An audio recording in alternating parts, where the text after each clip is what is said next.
Okay. Time to get into some advice mode right now.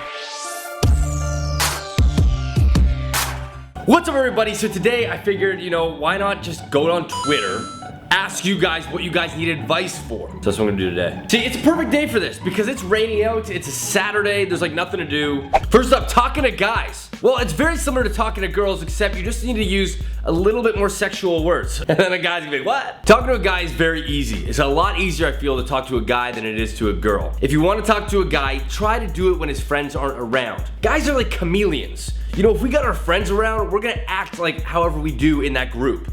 But when we're by ourselves, you're really gonna get more of a true person. Try doing it when it's just himself. I don't mean that in like a kidnappy way. I just mean like when he's maybe at his locker or when he's like walking down the... Okay, maybe not walking down the street. Make sure the situation allows for it not to be weird. No, babe. I'm like totally 100% all the time. No, you're not. You're a friggin' liar. How to fit me time in. Does that make sense? Now this could go either way. Me time could mean you want to... You know what I'm saying? Or it could be like you just want to relax, just feel like be in the zone, kind of like clear your head, whatever. That could also be the first one. It's all about time management. If it's a Saturday, don't fill up every Saturday in advance. Maybe keep an afternoon open. If you really need me time, you'll make me time. You know what I'm saying? Okay. Your thoughts on friends with benefits? Man, how do I answer this? If it works for you, it works for you. Sexuality in people is a big deal. Being friends with benefits is tough. I've yet to meet somebody that has had a friends with benefit relationship that was completely drama free. It's tough, but however, I think for some people it works. How to make a good YouTube channel? Great question. Consistency. Consistency is everything. YouTube's done this weird freaking turn in the past year where if you're not consistent, you're forgotten. As cold-hearted and as sad as that sounds, if you want to maintain a career and you want to make a good YouTube channel, it's all about consistency and good content. How to get out of the friend zone, guy's perspective. Good luck. I mean, I'm trying to be real here, as real as possible. Honestly, by being the best friend ever. This sounds so tacky, but think about it. If you're in the friend zone and you're the best friend ever, and they know they can come to you for anything, there's gonna be a time, they might see it in a movie, a character might be a friend, and they're like, I wanna date that guy. Oh my God, Jack is like that guy. If you're the best friend of that friend zone, there's at least a little bit of hope of you getting out of there. Another way is expressing your feelings. Pull them aside, be like, yo, honey, I like that ass. Maybe in a couple different words, but in that way, and then they'll be like, oh wow, I didn't know that. And it's gonna kind of really change the dynamics. However, that could really destroy a friendship, so feel it out.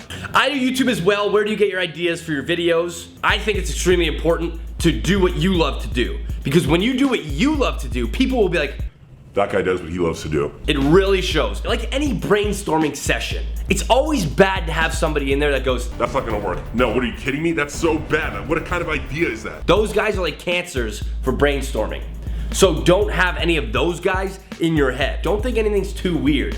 Ooh, here's one. How do I tell my girlfriend that things aren't working out too well without sounding like a jerk? No matter what, you're gonna sound like a jerk to her or her friends. You're breaking up with her. You're leaving the clan. I broke up with a girl once, and all of her friends that I used to think were civil with me and were almost considered friends of mine turned their back, and it was like they hated my guts, and I did nothing wrong. It's very hard to break up with somebody without being a jerk. Okay, you could sit there and be like, don't worry, I'm always here for you. You can always text me or call me. Now be careful with that because they're always gonna call and text you because they wanna still be with you. I think the most right way is to sit them down and tell them how you truly feel. Now if it's something like you don't love them anymore, or you don't like them anymore, or you just don't wanna be with them anymore, you can lay them down lightly without saying that in so many words. Things have changed, I'm just not in the same place I used to be. Think of it as you are on a soccer team. You're trying your best to score goals, okay? You're trying your hardest, and you know you're trying your hardest. But it just doesn't seem to cut it with your coach. Your coach all of a sudden comes up to you one day and goes, hey Dan, listen, unfortunately you can't be on the team anymore. And for you, you're like, whoa, what? I was giving it my all, giving it my best, and still it's not enough for this team? What's going on? That's how a lot of situations are gonna seem to somebody that you're breaking up with. Oftentimes they are trying their best and it's not their fault directly. It's just life happens. Now cop-out ways that I really don't suggest doing it, you can make excuses like, I'm moving, but then well then you kind of have to move. That one's a little expensive and quite life-changing, actually. Express how you're feeling, but try to do it in the nicest way possible. We all have hearts, and none of them want to be broken. Dan, how do I grow up to have amazing facial hair like yours? That's kind of more of a hormones, genetics thing. Or just go like this really hard. Or, here's a legit thing, okay? You guys are gonna think I'm pathetic and I do this. I don't do this anymore. I did it in college. When you're growing facial hair, oftentimes a lot of the hairs might be clear. You might have more hair on your face than you think you do. Go to your local pharmacy and buy this thing called Just for Men. It's facial hair dye. So when I was in college, I wanted to fill out my beard a little bit more. Mainly for November where you grow a mustache or you don't shave. I was actually on this TV show. I didn't do it like in my room, just like I hope nobody notices. because everyone's gonna notice. So what you do is you like, you mix the contents, you rub it on your face, you leave it for 5 minutes, you take it off, and then you gotta scrub your skin to get all the dye off of your skin. But all of those clear hairs, that peach fuzz, is now gonna be like dark, so you can now see it. And eventually age will come into play and you'll be able to grow facial hair like normal. How do I be positive like you? Here's the thing, it's not that I'm born as a positive dude, it's that I choose to be positive. However, being positive all the time has its negative sides. A lot of the time, 9 times out of 10, it's a lot of the time, I'm telling you, people will mistake your kindness for weakness. Anyway, so you guys have it. I just figured I'd make a fun little video about some life advice, some honest opinions from Dan and what I would do in your situation.